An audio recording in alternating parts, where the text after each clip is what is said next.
If you want to build anticipation and start building a loyal following before you officially launch your podcast, then you need to learn about how to do a soft launch. A soft launch is a preliminary launch of something.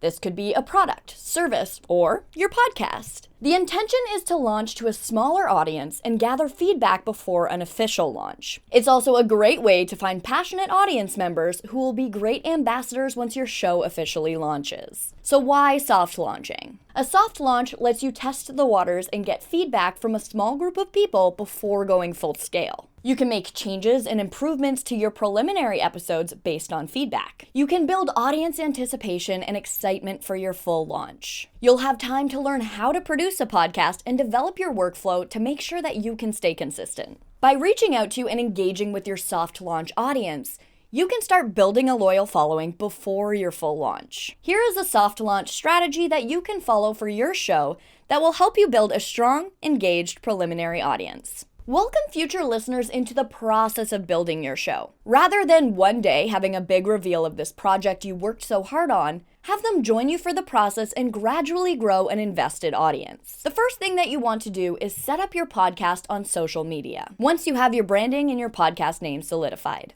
On these channels, you can start putting out content of clips of the recording process and behind-the-scenes photos. Bloopers are a great engagement driver, and trust me, there will be a lot of blooper content from recording your first few episodes. You can also jump on stories to talk about what you're working on that day. Anything that will generate interest in the podcast process. This creates a connection with your listeners. On Instagram, your profile will get suggested to people who follow similar accounts or even people who follow your personal Instagram. You can set up a Facebook page and invite your friends to like that page. This way, you are slowly reaching out to and generating an audience that will gradually become more invested as you release more content. If you want to easily create clips from your recording process, record on Riverside and use the editor to cut clips from your recording. For a thorough walkthrough of how to do this, you can head to the video linked above. Create a podcast trailer for your show and distribute it through a podcast hosting platform like Anchor. This will get your show on the various streaming platforms so your preliminary audience can get an idea of what to expect and can follow the show from the beginning. Make a visual asset to go along with your trailer. You can post this to your social media sites and encourage people to follow the show on their favorite streaming platform. To make an eye-catching visual graphic from your trailer audio, you can use headliner.app. Step 3. Talk about your podcast. Find similar shows in your niche and try to become a guest on the show. This way, you will have access to an audience that is already interested in the kind of content that you are creating. You can plug your upcoming podcast during the recording and have a call to action for listeners to follow your show on their favorite streaming platform and follow the podcast on social media.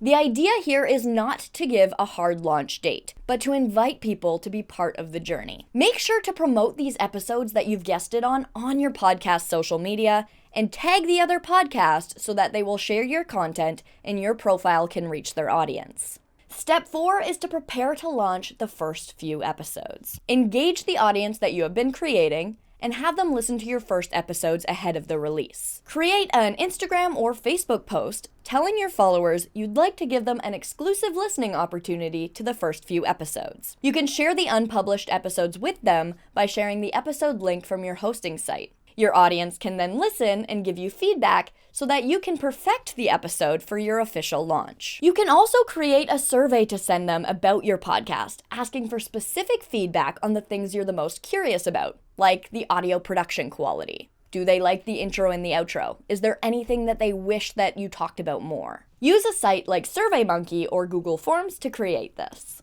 Once you've perfected your episodes and you're ready to release them, make sure to release 3 to 4 episodes on your official launch day to give new listeners a chance to binge and really get a feel for your show. Within the week of your official launch, you can host a launch party. Invite engaged fans to a live recording. You can facilitate this virtually with Riverside's Audience Mode feature. Listeners can join your studio without being recorded and watch the live recording process. Promote your show heavily once it's officially released. You can even ask your soft launch audience to share a graphic or a link to the episodes on their social media. For more podcast promotion tips and tactics, I've linked a playlist of videos above that will help you come up with a plan. If you follow these steps, you'll be able to generate an engaged community of listeners right from the beginning and start your show off on the right foot, with perfected episodes ready for a larger audience. If you liked this video, make sure to hit that thumbs up button. And before you go, subscribe to our channel and press the bell icon so that you never miss another video from Riverside. Thanks for watching, and we'll see you in our next one.